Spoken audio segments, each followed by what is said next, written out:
Bom dia, meus amigos. Tudo bem com todos vocês? Vamos chegando, sejam bem-vindos.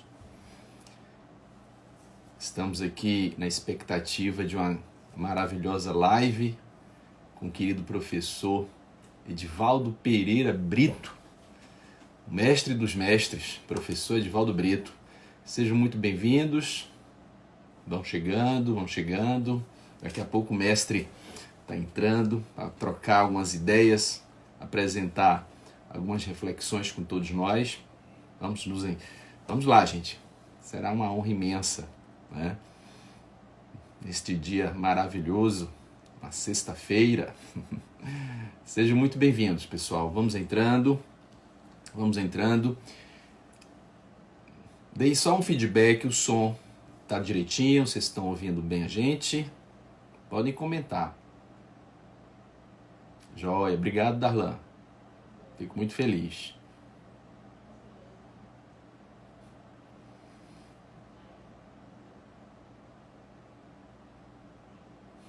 Sejam bem-vindos. Obrigado, Tânia. Obrigado, Vânia, pelo feedback. Nenel. Olha, Ali.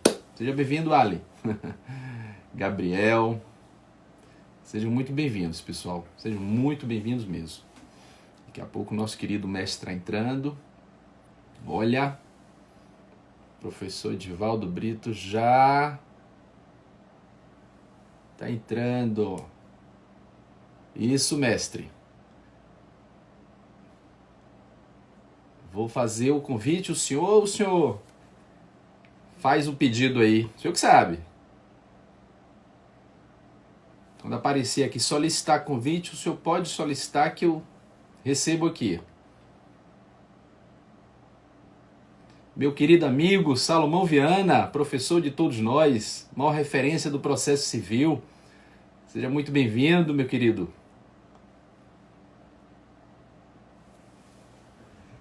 Isso, gente. Deixa eu fazer aqui o convite então para o professor Edivaldo.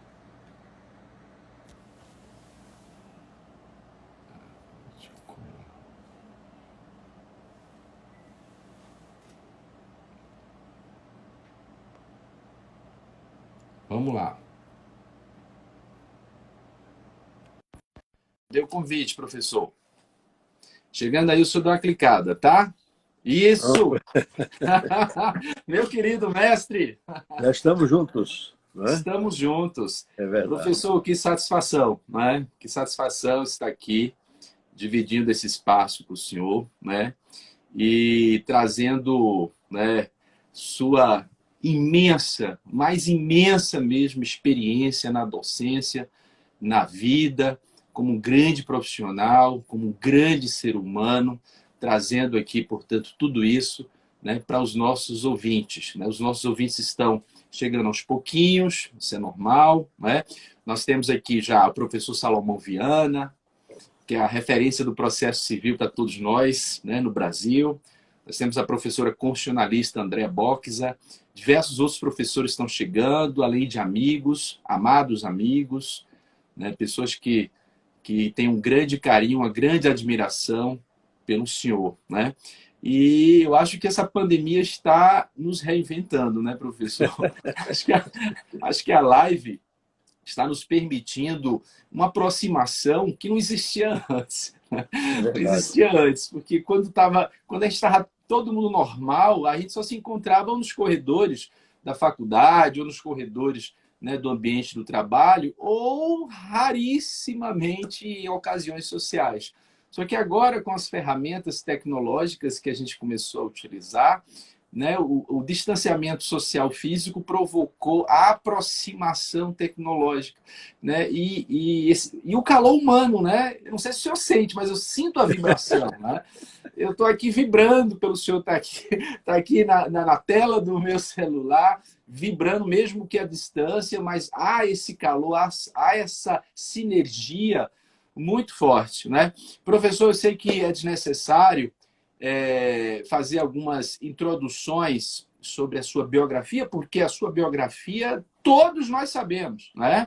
Todos nós sabemos. É só colocar professor Edivaldo Brito no Dr. Google, que, meu Deus do céu, né? Fora aqueles que fazem parte do seu ciclo de amizade, como eu tenho esse privilégio, né, de participar. Então, apesar de dispensar qualquer tipo de apresentação, porque a sua biografia é um patrimônio imaterial dessa República Federativa, né, eu aqui gostaria de fazer essa apresentação, né? Meus amigos, queridas amigas, queridos amigos, nós estamos diante de uma sumidade, né? Da maior autoridade acadêmica, intelectual e humana que a gente pode imaginar. Professor Edivaldo Brito, Edivaldo Pereira Brito, mas normalmente a gente chama de professor Edivaldo, né? Tem todo o cabedal de titulações acadêmicas, né, que todos nós estamos aqui lhe ouvindo, tendo esse privilégio de satisfação, né, que o senhor pode ter. É professor emérito da Universidade Federal da Bahia, é professor emérito da Mackenzie, São Paulo, né, é titular da USP, é livre docente, além, obviamente, do semestre, de ser doutor, é professor de todos nós, é professor de diversas gerações, né? O professor Edivaldo sabe disso, que eu fiz uma apresentação no volume 14 da revista do nosso programa de pós-graduação Stricto Sensu, mestrado e doutorado na UFMA, né? Eu fiz uma apresentação porque essa revista foi especialmente destinada a fazer homenagem ao professor Edivaldo Brito, porque foi coordenador do nosso programa de 2005 a 2007, né? E eu deixei bem claro que, apesar de eu estar ali naquele momento prestando aquela homenagem, eu faço a homenagem diariamente ao professor Edivaldo Brito, né? Quando eu entro na sala de aula para ensinar para os meus alunos de graduação, né? Claro, alunos de graduação, porque estão ali todos verdinhos, começando ali, mas também alunos de pós, né? Mas principalmente aqueles alunos que estão começando, professor.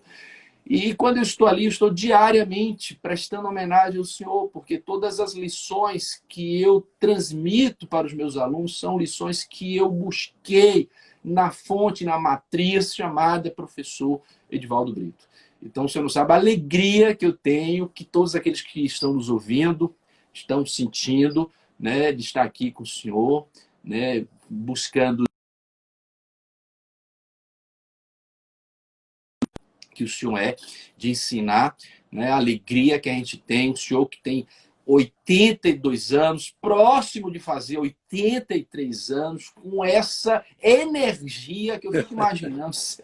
Eu não tenho essa energia que o mestre tem, né? Gente, são 82 anos, 82 não é brincadeira, né? A gente fica imaginando, não é brincadeira, né? Num cenário de uma sociedade tão terrível como a nossa, infelizmente, e nós vamos conversar sobre isso na nossa live, né? Nós vamos falar também sobre essa questão, né, que nos afeta, que nos causa uma grande dor.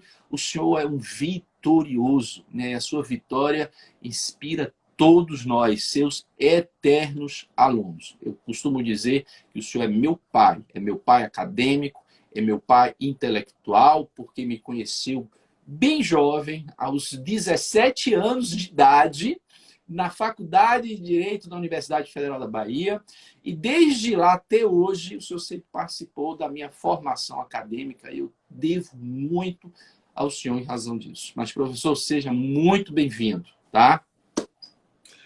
Agora eu vou ter que me recompor para poder começar. Gente, este menino, eu posso chamar de menino porque ele próprio disse que eu entrei na vida dele quando ele tinha 17 anos. Este menino é uma joia da coroa. E por que uma joia da coroa? Porque foi meu aluno também na pós-graduação, eu o arguí também para chegar até lá no doutorado, bonito que ele fez, 2 volumes alentados de uma tese, que os outros componentes da banca dizem assim, mas ele quer nos matar, com 2 volumes que já passam de 1000 páginas, o que é que nós vamos fazer? Arguí-lo na profundidade do trabalho que ele apresentou. Quem mandou vocês fazerem parte da banca? Eu estou fazendo com muita tranquilidade, porque já o conheço. Mas esse menino, diz em todo lugar, diz nas dedicatórias dos livros dele, impressas e manuscritas, em particular para mim, que é meu filho. E eu não posso deixar de dizer que ele tem também este amor paternal. Veja você citou aí a Universidade Presbiteriana Mackenzie, que foi um lugar que eu posso dizer também.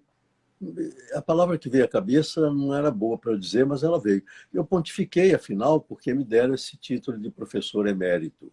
E às vezes a gente pensa assim, Dirley, porque eu tenho muitas pessoas da universidade, alunos, que me têm essa consideração.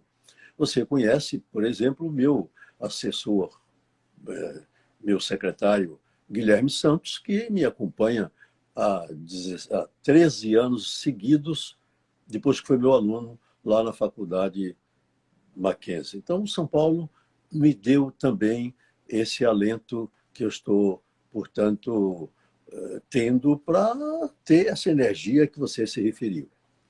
E veja, nós vamos cuidar de um tema que carinhosamente eu escolhi para nós dois debatermos. Talvez mais em uma homenagem à sua judicatura. Talvez mais em homenagem a você, magistrado. Eu precisava dizer, na linha do que eu posso interferir ou influenciar, qual é o meu apreço pelo Poder Judiciário.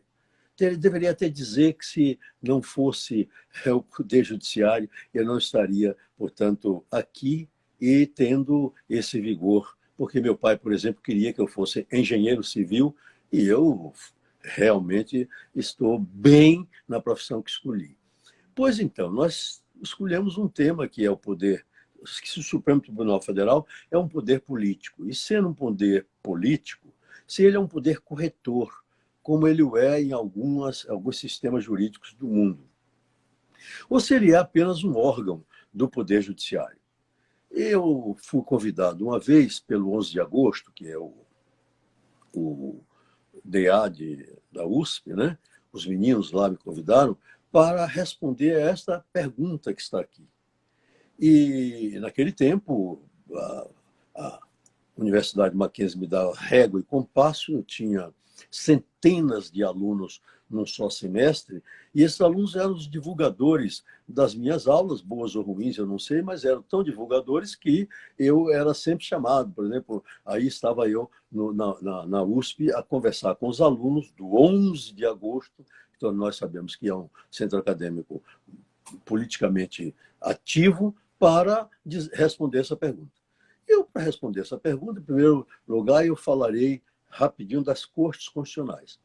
Eu e você, fomos os dois, você e eu, os únicos dois que lecionamos na pós-graduação da faculdade uma disciplina chamada Jurisdição Constitucional Comparada e Outros Direitos. Não conheço outro professor que tenha se incumbido. Eu mais do que você, porque já era minha disciplina, depois eu deixei um pouco, você pegou e, de modo ilustre, conduziu a disciplina que eu cheguei a lhe consultar quando eu retornei, como é que você conduziu para eu me colocar na sua linha. Pois bem, essas cortes constitucionais, eu preciso dizer ao Brasil, elas não são iguais em todos os lugares.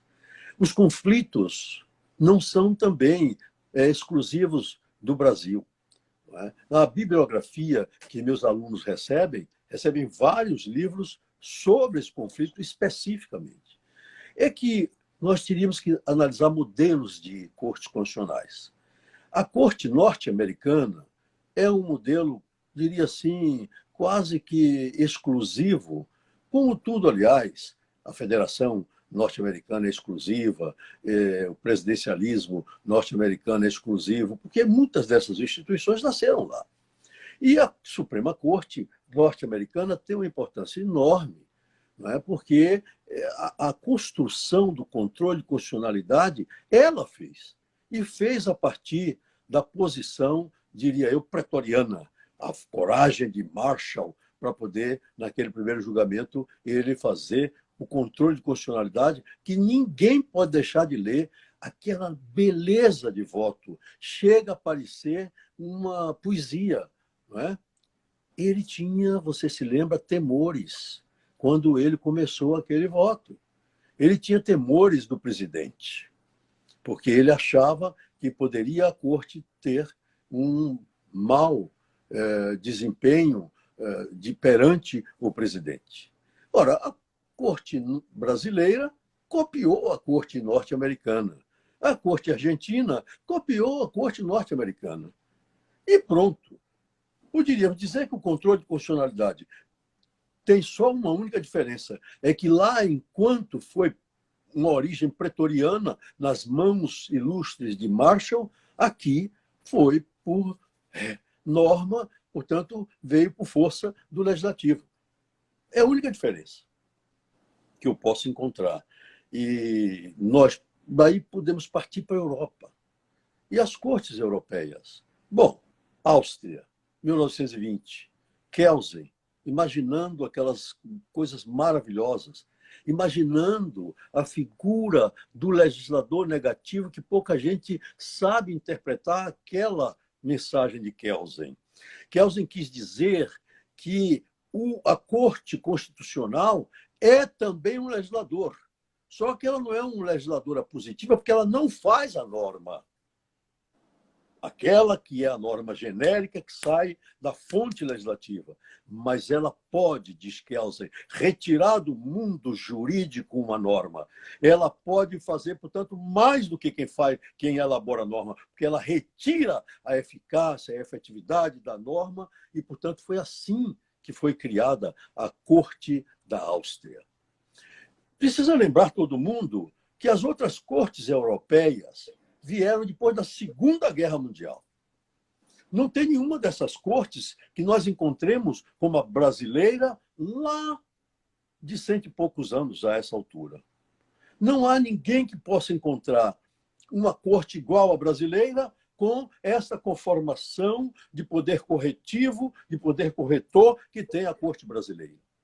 Não há, portanto, uma corte no mundo que possa fazer figa, como se diz, a corte brasileira, que teve um grande Aliomar Balieiro.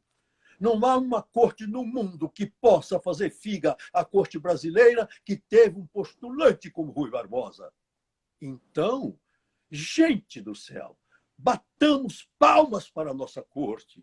Não sejamos, portanto, mesquinhos e menores, como se nós fôssemos tupiniquins e analfabetos que não soubéssemos qual é a função de uma corte constitucional.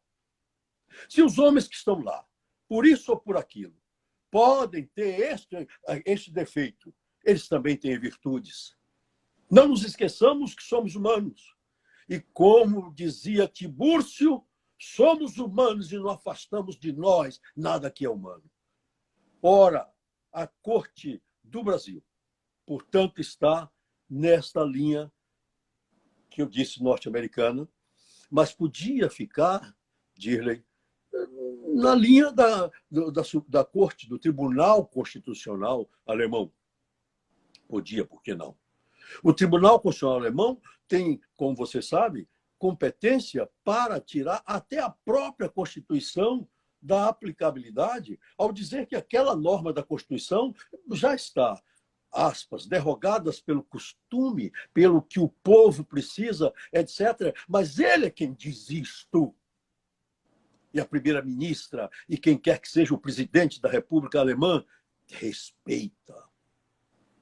É preciso saber que até nas tribos nós tínhamos o juiz.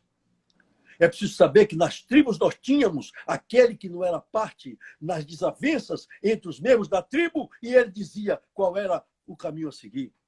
É preciso lembrar que até Salomão foi juiz.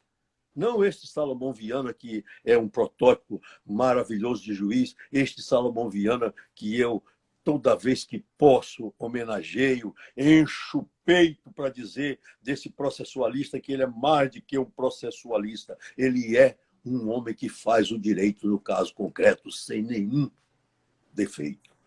Pois então, partamos para o segundo aspecto dessa nossa conversa, que é o Supremo Tribunal Federal. Porque daqui a pouco eu vou voltar às cortes europeias, porque o professor Dirle tem um trabalho maravilhoso chamado Controle de Constitucionalidade na França e as alterações advindas da reforma constitucional de 23 de julho de 2008, e ele vai nos falar, portanto, dessa querida QPC, não é isso? Que mostra a todo mundo como é que é o controle de constitucionalidade no mundo inteiro. Pois bem, tivemos Salomão, tivemos todos, não é? Então, o Supremo Tribunal Federal, o que é que nós poderemos dizer sobre ele? Em primeiro lugar, é bom que todos saibamos que ele foi criado em 1808 pelo rei Dom João VI. Quando a família real transmigrou-se para o Brasil, nós tínhamos aqui os tais tribunais de relação. Nós tínhamos 4 no país. Bahia, que, aliás, é o tribunal mais antigo das Américas, Tribunal de Justiça. Tínhamos Pernambuco, Rio de Janeiro, que era um outro tribunal que daqui a pouco falaremos, e tínhamos o Maranhão. Então, esses 4 tribunais, quando Dom João VI chegou aqui, reuniu com o nome pernóstico de Casa da Suplicação, que era a reunião de todos esses tribunais de relação. E aí não precisa, o tempo é muito curto para a gente dizer qual era a competência desses tribunais, mas tivemos um fato, que foi 1831, o ato adicional, que praticamente criou no Brasil a federação. A Federação Brasileira tem esse protótipo lá em 1831. E no ato adicional, nós começamos a ver a função dessa casa de suplicação. Já não era simplesmente uma casa que vinha aqui ou acolá dar uma decisão, mas era, sim, um ambiente político no sentido de quem tem a possibilidade de ditar o comportamento de outrem, inclusive dos outros poderes, por que não? Então, de 1808, nós podemos dar logo um salto para a República. Poderemos dizer que aí nasceu propriamente o Supremo Tribunal Federal, com um decreto do governo provisório de 1890. Então, os brasileiros precisam saber que quando se criou, em 1890, o Supremo Tribunal Federal, se tinha na ideia de que ele era esse poder corretor de que estamos falando. É claro que havia nesse tribunal um contingente de magistrados que se trouxe de Portugal e que tinha o ranço da aplicação, e aí aplicação mesmo, do direito reinal. Ainda se falava com Sua Majestade, em nome do rei, etc. Aliás, eu estou preocupado que tem muita gente que está supondo que ainda tem rei no Brasil, na Bahia e Salvador, nesses lugares, e que, por essa razão, o judiciário tem que sempre dizer assim, em nome de El Rei, meu senhor, na Câmara de Vereadores, toda vez que tem um assunto que eu me indisponho, digo, eu não conheço o rei de Salvador. Eu conheço, portanto, prefeito, vereador, etc. E eu, como vereador, entendeu? Não sou súdito de ninguém. Eu sou apenas comandado pelo povo que me deu o mandato. Portanto, esses conceitos precisam ser reavivados para as pessoas terem ideia das coisas. Mas veja você, este mesmo Supremo Tribunal Federal, nesse período, teve uma fase que Aliomar Balieiro tem uma expressão que, infelizmente, eu não posso pegar o livro dele e encontrar essa expressão, mas posso, pelo menos, mostrar o livro para todo mundo ver qual é o livro maravilhoso de Aliomar Balieiro. O Supremo Tribunal Federal, esse outro desconhecido, Aliomar Balieiro, nosso mestre, nosso professor. Ele, no começo, aliás, o tempo está cronometrado, dá para dizer assim, ele diz assim, a instituição nascida com a República tem sido respeitada, olha só, neste país irreverente. Este é um livro escrito aos 75 anos do Supremo Tribunal Federal, em 1968. E ele diz assim: acatou-a, a ela, a instituição, sempre o Congresso. E ressalvados alguns períodos dramáticos, o próprio Executivo. Período dramático que estamos vivendo neste momento. Qual foi o período mais negro do Supremo Tribunal Federal? Foi com a revolução chamada, aspas, Revolução de Março de 64? Negativo. Porque ela, preocupada com o concerto internacional, ela fez uma maracutaia, aumentou de 11 para 16 os ministros do Supremo, depois aposentou os 6 que ela não queria que permanecessem lá com espinha dorsal, mas não teve a coragem de degradar o Supremo Tribunal Federal. É falta de educação cívica. É falta de respeito à própria sociedade civil. Volta, então, para o maior período negro do Supremo, que foi o tempo de Floriano. E lembrem um baiano de coragem. Um baiano que tinha coragem de todo sentido, porque estava respaldado pela maior cultura que alguém já teve na vida, Rui Barbosa. E quando impetrou uma ordem de habeas corpus, no tempo de Floriano, que com Deodoro fizeram um governo forte, um governo ditatorial, ele disse ao Supremo: aqui dentro nós deveremos decidir como vossas excelências têm atribuição e devem ter o poder de fazê-lo. Lá fora estão as baionetas de Floriano. Não temam as baionetas de Floriano.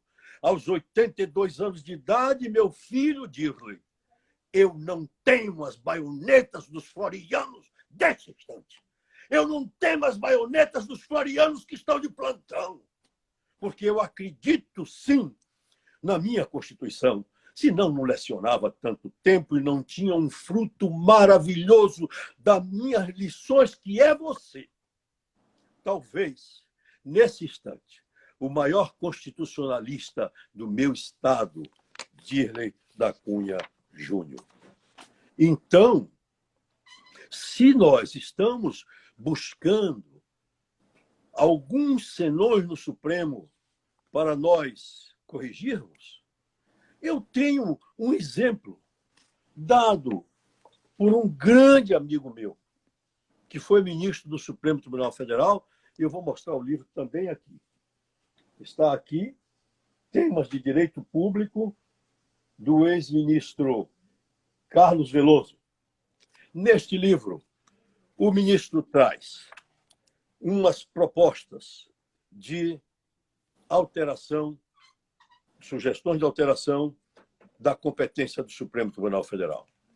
E aí eu já lembraria que, se eu fosse alguém com poder de alterar o Supremo, eu tiraria essas atribuições a que se referiu ele, passava para o Superior Tribunal de Justiça, aumentaria o número de ministros do Superior Tribunal de Justiça e transformaria o Supremo Tribunal Federal apenas numa Corte Constitucional. Este ministro Carlos Veloso, um dia julgando um caso que eu toda vez dou aos meus alunos na pós-graduação, disse: eu aqui agora estou julgando este caso como jurisdição constitucional, disse ele. Não estou julgando como Supremo Tribunal Federal integrado no Poder Judiciário. Mas quem é culpado dessas atribuições? Vejam bem, quando a Constituinte estava se processando, havia sim uma tentativa de colocar o Supremo como uma Corte Constitucional, porque não é possível que 11 homens tenham as tarefas que eles têm. E vamos fazer um STJ, transformando aquele Tribunal Federal de Recursos, e dar um número enorme de magistrados. Dizia-me Moreira Alves, meu querido amigo, e graças a Deus um dos maiores juízes daquela corte. Dizia-me ele: olha, era bom que nós tivéssemos aceito, mas nós não aceitamos e agora estamos assoberbados.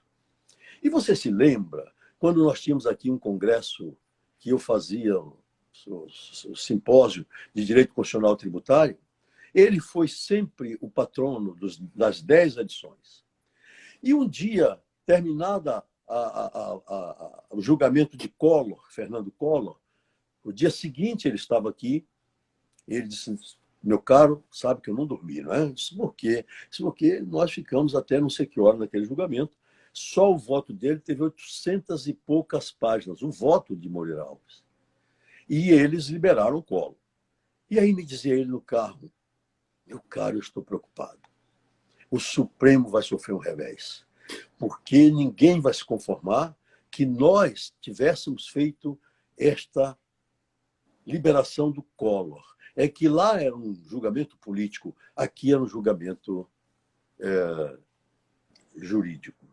É assim, Dirley, que se desdobra esse tribunal, que não tem só a função de, vamos dizer assim, corte de apelação. Portanto, ele não deveria ser isso. Porque os nove lá nos Estados Unidos, que são realmente vitalícios, porque só saem quando morrem, o presidente da corte é um sujeito vitalício. O que eles fazem? Juízo de admissibilidade. Chega um assunto e diz: não, isso não é comigo. E eles podem ter, no ano, 100 casos para julgar, se muito, porque eles próprios admitiram que aquele caso era constitucional e, por isso, eles poderiam fazer aquilo. Aqui se discute no Supremo até se o cachorro de madame, né, deve ou não deve ter a ração que lhe foi negada por madame quando está zangada. Até isso vai para o Supremo Tribunal Federal. Não é? Então, é uma situação muito difícil. Sabe o que é que acontece? Para poder falar do apreço que eu tenho pelo Supremo Tribunal Federal, ou diria mais, o apreço que eu tenho pelo Poder Judiciário.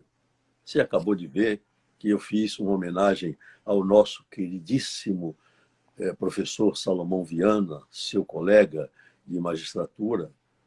Não nego nunca as homenagens a você, a quantos colegas professores que são magistrados. Você viu o meu apreço ao Poder Judiciário. E devo lhe dizer que nessa vida de 82 anos aprendi muita coisa. Que tinha um desembargador chamado Claudionor Ramos, uma figura extraordinária. Pai do nosso Marco Aurélio, avô do nosso Marco Aurélio, que é professor da nossa faculdade. E um dia, ele me dando abertura para conversarmos na casa dele e tal, essa coisa toda, eu estava verberando uma decisão. Ele aí olhou para mim e disse: Edvaldo, você perdeu ou ganhou? Eu disse: claro que eu perdi. Ele disse: está explicado. Está explicado. E eu aprendi aquilo naquele dia e fiquei preocupado. Aí, um dia, eu tinha um outro caso aqui de uma faculdade que tinha um problema, e eu era o advogado, e eu estava procurando o professor Caio Tácito, o grande jurista do direito administrativo, meu amigo, e fui buscar Caio, fazendo uma arguição na USP. Entrei naquele bonito ambiente da USP, né, da Faculdade de Direito, e Caio estava no intervalo. Eu disse: vim falar com você. Ele disse: o que é? Eu disse: você é o relator de um processo no Conselho Federal de Educação. E esse processo é isso, é aquilo, é aquilo outro e tal. Ele deixou. E com a intimidade ele sorriu também, coçou assim o queixo e disse assim: você é um grande advogado. E foi só o que ele me disse. Alguém diz assim: você está zangado, está assim, porque você é advogado. Você é parte. Gente, quando a gente é parte, a gente não se conforma com o que acontece. E, aliás, eu sigo um pouco a linha do meu amigo, que todos nós conhecemos, Tércio de Sampaio Ferraz, quando ele diz assim: o juiz não resolve nada. O juiz concilia os que estão em conflito. E isso é verdade. E que, como ele concilia, quem foi menos conciliado com o conciliado não gosta, entendeu? Então, você veja, eu sou um sujeito que tenho apreço pelo Supremo Tribunal Federal até por uma questão histórica. Em primeiro lugar, eu fui um homem convidado para ser ministro do Supremo Tribunal Federal. No ano de 2003, em janeiro, recebi uma ligação do presidente do Supremo, que era Marco Aurélio, me mandando fazer a roupa da posse. Porque o convite, quer dizer, eu não tinha ido lá pedir, nem pedir a ninguém. Era de cima para baixo. O presidente da República queria um nome que tivesse as minhas características, por hipótese, e eles me indicaram. O Supremo, naquele tempo, disse, não, nós temos o nome. Então, ele ficou autorizado pelo presidente da República a fazer o convite. Mas eu tinha já feito os 65 anos fatídicos. Então, eu não posso deixar de ter apreço por uma casa onde eu poderia ter estado. Não posso deixar de ter apreço numa casa de ele aí vem a segunda razão do apreço. Onde eu tive colegas, você teve, Salomão Viana, teve do magistério da nossa faculdade. Dos que me vêm à cabeça, pelo menos 4 nomes. Hermes Lima, que foi um dos 6 que a Revolução tirou de dentro do Supremo. Portanto, ele tinha espinha dorsal. Veja você, Eduardo Spínola, a quem Moreira Alves, com todo aquele volume de cultura e inteligência, diz que foi o maior civilista do século em que viveu, porque o maior civilista seguinte, para mim, é Orlando Gomes. Mas Eduardo Spínola, professor da nossa faculdade. Eu diria tantos outros, mas vou falar de 2 que foram meus professores. Assim que você gosta de dizer que eu fui seu professor e tem estima por isso. Eu tenho estima por Adalício Nogueira, um homem afável, um homem extraordinário, meu professor de Direito Romano. Inspirado nele, pasmem todos, eu fui professor de Direito Romano na Universidade Presbiteriana Mackenzie. Eu participei da primeira banca de doutorado para examinar um menino lá na USP, primeira banca de Direito Romano, que foi restaurado na USP, eu participei, inspirado em Adalício Nogueira. O segundo. Este segundo foi meu orientador na minha tese para o meu concurso em 1974 na Faculdade de Direito da Universidade Federal da Bahia. Aliomar de Andrade Baleiro. Meu professor, durante todo o ano de 1959. Aliomar foi uma inspiração para mim. Aliomar foi um grande amigo. Aliomar foi quem me deu a sugestão para que eu fizesse a minha tese com o nome que fiz. Ele desceu comigo, apesar de ser presidente do Supremo, o elevador, disse, vou lhe ensinar a estudar. O Supremo não tinha essa conformação. Encontra com Pedro Gordilho e diz, outro baiano aqui, eu estou dizendo ao Edivaldo que ele não faça a tese que ele quer fazer sobre lançamento tributário. Ele tem que fazer uma tese de alguma coisa que depois ele venda e ganhe dinheiro. Eu já sugeri a ele para fazer sobre ICM que ele domina. E aí, lembro a ele que só tem 3 baianos inteligentes para isso. Jorge Amado, Orlando Gomes e eu, que fazemos livros para ganharmos dinheiro. E aí foi para ter a Biblioteca do Supremo me ensinar. Mas olhe bem rapidamente, esse fato é importante para você ver o preconceito do Brasil como é. Eu estava com o dono do Posto São Jorge, que ia comigo até o Banco do Brasil, encontrar com o Ângelo Sá, que era o presidente, para um pleito profissional. Quando eu saio, a Leomar de braços dados, metia o braço assim por debaixo do meu, e desceu as escadas do prédio do fundo, do anexo, onde ficavam os gabinetes, para ir para o prédio onde tem o plenário, e a biblioteca ficava lá em cima. Aí o sujeito que estava na porta olhou para o homem do Posto São Jorge e perguntou assim, quem é aquele embaixador de país africano que vem ali com o presidente naquela intimidade. Aí eu disse, não é embaixador, não, é meu advogado, e não sei o quê, não sei o quê, não sei o quê. Você vê o preconceito como ele é desgraçado. Pois bem, eu contei uma história. Eu peço, como sempre dizia a dona Edith, que rei, meu senhor, me conte outra. Eu peço que você volte àquelas cortes do pós-guerra, aquelas cortes europeias. Eu quero que você agora pegue o tempo e dê a nós todos uma lição do que acontece com o controle de constitucionalidade, por exemplo, na França, onde a repartição dos poderes se deu de uma forma bem típica, porque lá chegou-se a ter um judiciário para o executivo. O contencioso administrativo é nada mais nada menos do que isto. E os juízes da França não tinham poder de kelseniano de se transformarem em legisladores negativos. Mas eu quero dizer a todos os brasileiros, a necessidade de exercer o que exerce a Suprema Corte Brasileira, a necessidade de garantir, meus irmãos, a sua liberdade.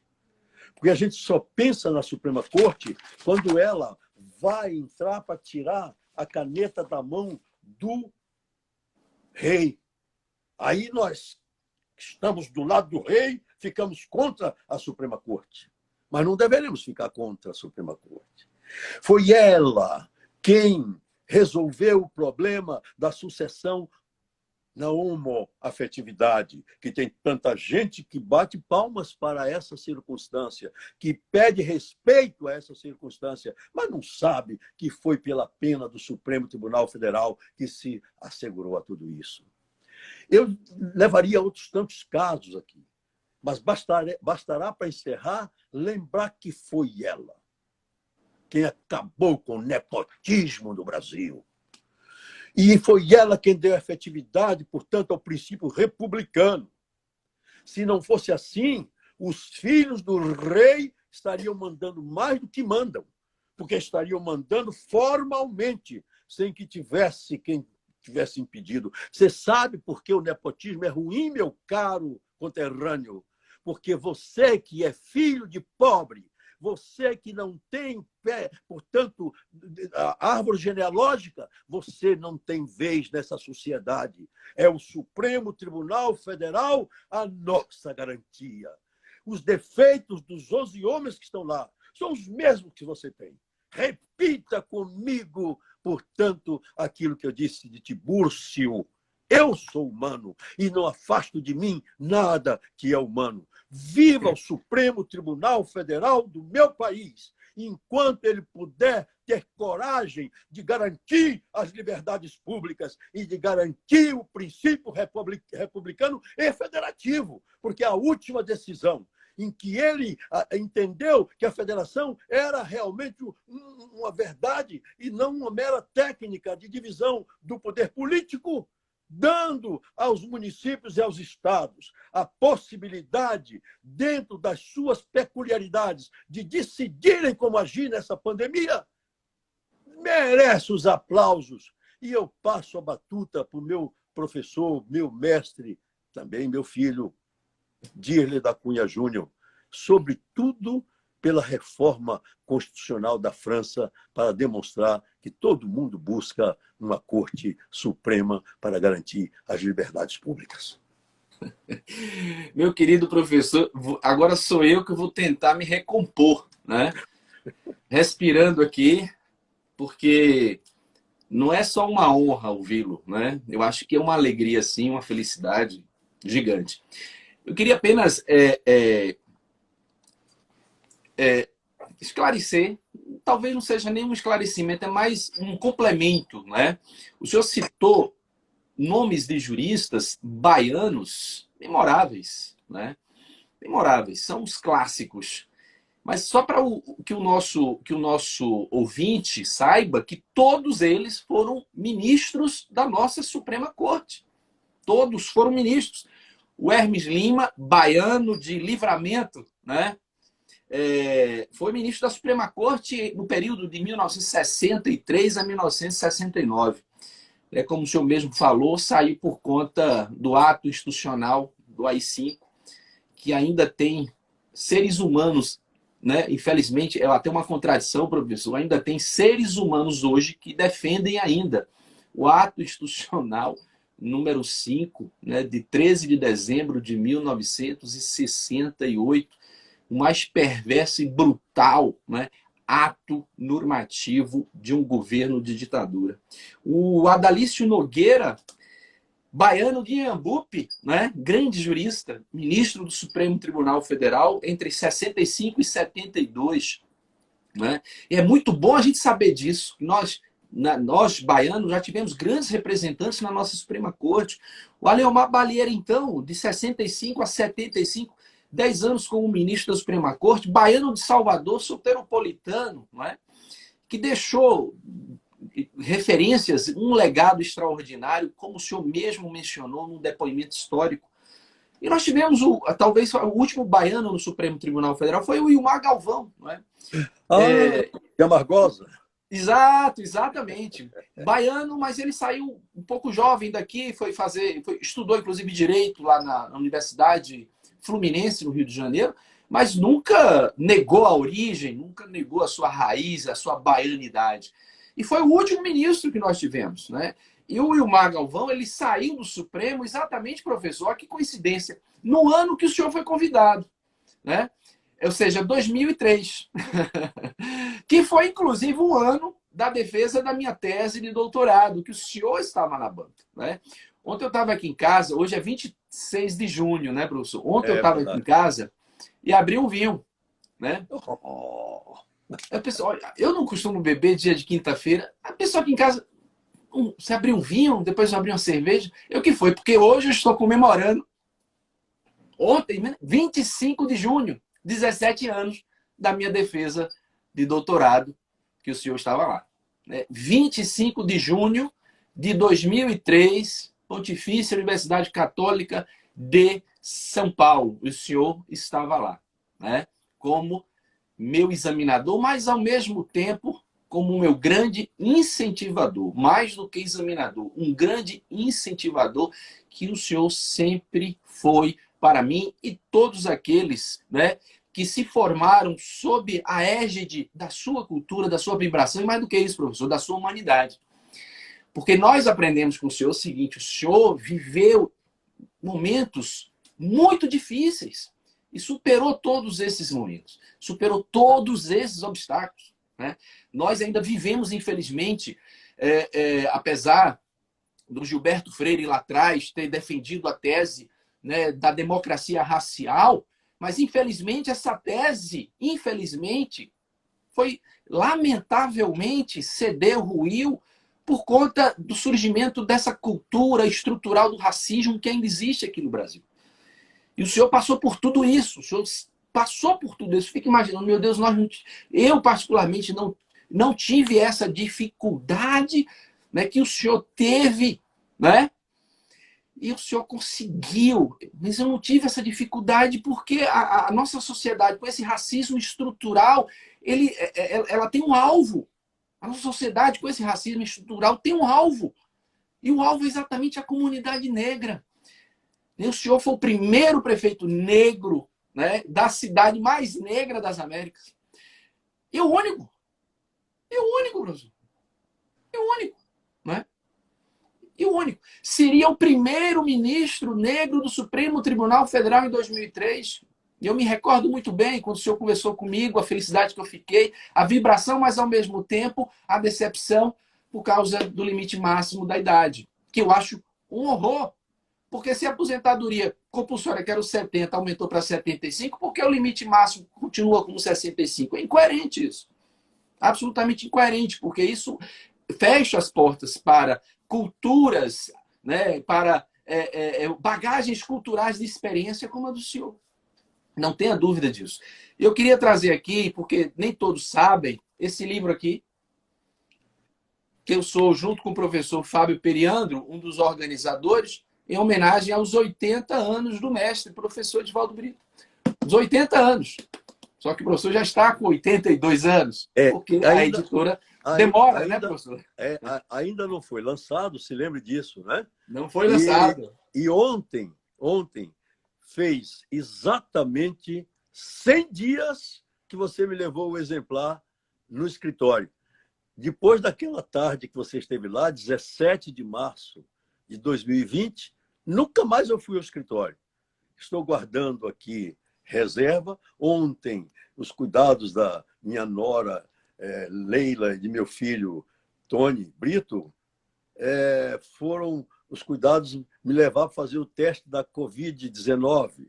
Aí fez o teste total, o do sangue, o do nariz, e graças a Deus, eu e a professora Reginalda estamos livres de qualquer questão. Pelo menos por enquanto, todas as pessoas que nos auxiliam em casa fizeram um teste também que nós levamos, estamos todos em paz. Mas isso foi porque fez ontem 100 dias fechados que você fez aquela visita, 100 dias que eu não vejo você, meu filho. É verdade, professor, eu me recordo bem. E o livro, ele tem o título 80 anos de e para o direito, né? 80 anos de e para o direito, estudos em homenagem ao mestre Edivaldo Pereira Brito. Eu e o professor Fábio Periandro, organizadores, mas há diversos artigos aqui, extraordinários, inclusive do nosso diretor da Faculdade de Direito da UFBA, que é o professor Júlio, o grande Júlio. Mas, professor, eu estou tentando aqui me recompor, porque é difícil. O senhor não tem a ideia dos comentários, né, que foram aparecendo aí de elogios, muita gente, assim como eu, extremamente emocionada. É sempre bom a gente ouvir pessoas que tiveram toda essa experiência, que superaram, enfrentaram com dignidade todos esses obstáculos e infelizmente, todos esses preconceitos que ainda permeiam nessa nossa sociedade, que ainda é segregadora, né, apesar dos grandes avanços que tivemos, né, entre todos nós. Professor, a questão da França. A França, ela é peculiar no mundo, né, mas isso é uma questão muito histórica, né, porque desde a Revolução Francesa havia um receio da existência do chamado governo dos juízes, né? A Revolução Francesa ela buscou superar o chamado Ancien Régime, o antigo regime, que era um regime de opressão, de tirania, um regime fundado, né, nos pilares de um Estado absolutismo, de uma monarquia absoluta, né, muito bem estigmatizada a partir daquela célebre máxima, né, do rei Sol, do rei, né, Luís XIV, quando ele afirmou l'état c'est moi, né, o Estado sou eu. E o pior que o senhor mesmo lembrou, que alguns ainda até hoje falam isso. O Estado sou eu, l'état c'est moi. E os juízes estavam ali, né, também como privilegiados, né, dessa monarquia absolutista e dos benefícios e privilégios da coroa. Então, desde a Revolução Francesa, uma questão histórica, né? Havia esse receio, havia essa desconfiança dos juízes em face dessa chamada, né, de cultura histórica do governo dos juízes. Então, na França se criou uma jurisdição dupla, uma jurisdição comum judicial e uma jurisdição administrativa, como o senhor muito bem colocou, né? Nós temos lá duas organizações judiciárias. Aquela organização judiciária com juízes e tribunais, na cúpula, né, no ápice, no vértice, se situa a chamada Corte de Cassação francesa, né, para a análise dos conflitos privados, e, do outro lado, um sistema judicial administrativo que tem na cúpula, no vértice, o chamado Conselho de Estado, né? Então, essas duas jurisdições, esses dois sistemas judiciais, o comum para as relações privadas e o administrativo para as relações públicas, onde envolve a administração pública e os seus dois grandes órgãos de cúpula, né? A Corte de Cassação, jurisdição comum, e o Conselho de Estado, jurisdição administrativa ou estatal ou pública. Bom, aí surgiu aquela questão, onde é que entra aí um órgão autônomo para garantir a supremacia da Constituição francesa. Aí veio a Constituição da Quinta República, de 4 de outubro de 1958, e buscando construir, criar, instituir um mecanismo próximo, similar às cortes constitucionais europeias, mas sem se confundir com elas, né? Resolveu criar o chamado Conselho Constitucional Francês, que não se situa em nenhuma dessas jurisdições. O Conselho Constitucional Francês não está nem da jurisdição comum, né? Nem na jurisdição administrativa. Esse órgão ele se superpõe a essas duas jurisdições porque a sua atividade constitucional é de garantia da supremacia da Constituição. Só que, professor, no primeiro momento... E até a composição, não é? É esdrúxula, porque ex-presidentes da República podem compor. Perfeito. Até isso tem esdrúxula, né? Os ex-presidentes da República são membros natos, né? São membros natos. O Conselho Constitucional francês ele é composto de nove, eles não chamam nem de juízes, eles chamam de conselheiros, né? De 9, né? Para um mandato de 9 anos, né? 9, alternado de um terço. Só que, paralelamente a isso, os ex-presidentes são membros natos. Então, na verdade, a composição é bem maior, né? A composição é bem maior, não é aquela dos membros que são indicados, porque tem também os ex-presidentes. Só que os ex-presidentes eles podem renunciar. Por exemplo, o Sarkozy, quando ele deixou a presidência, ele aceitou, mas depois ele saiu, né? Em razão de fatos que surgiram, né, que acabaram comprometendo, digamos, a retidão da sua gestão, ele achou por bem renunciar e saiu do Conselho Constitucional. Então, no primeiro momento, o Conselho Constitucional francês, ele só apreciava a inconstitucionalidade no âmbito de um processo legislativo. Então, ele realizava o chamado controle preventivo, né? Ou a priori de constitucionalidade. Por quê? Porque ele tinha uma participação no próprio processo legislativo francês. Porque lá no finalzinho, quando a proposta passou e foi aprovada por todas as casas do parlamento francês, essa proposta ia para o Conselho Constitucional para ele examinar e dizer se é constitucional ou não. Né? De forma do quê? Afirmando a constitucionalidade, está valendo. Desautorizando a constitucionalidade, não está valendo e para por ali. Só que houve essa reforma da Constituição francesa, isso ocorreu em 2008, mas essa reforma ela foi regulamentada por lei 2 anos depois, em 2010, quando efetivamente passou a funcionar uma outra modalidade de controle, também exercido pelo Conselho Constitucional francês, que era um controle sucessivo para aquelas propostas de lei que passavam ao largo da intervenção preventiva do Conselho Constitucional. Por quê? Porque a intervenção preventiva do Conselho Constitucional, professor, ela não era obrigatória para todas as propostas. Ela só era obrigatória para determinadas propostas legislativas, como, por exemplo, leis de organização, as leis orgânicas. Mas leis que não tinham essa natureza não passavam necessariamente sob o controle obrigatório, ficava a cargo da iniciativa de determinadas autoridades. Se aquela autoridade provocou o Conselho Constitucional, ele analisa. Se ela não provocou, ele não analisa e a proposta aprovada acabava entrando em vigor. Só que muitas dessas propostas aprovadas no processo legislativo, que não passavam ao crivo do Conselho Constitucional francês e entravam em vigor, algumas delas, né, eram inconstitucionais. Só que não havia mais como controlar. Como domar agora o touro, né?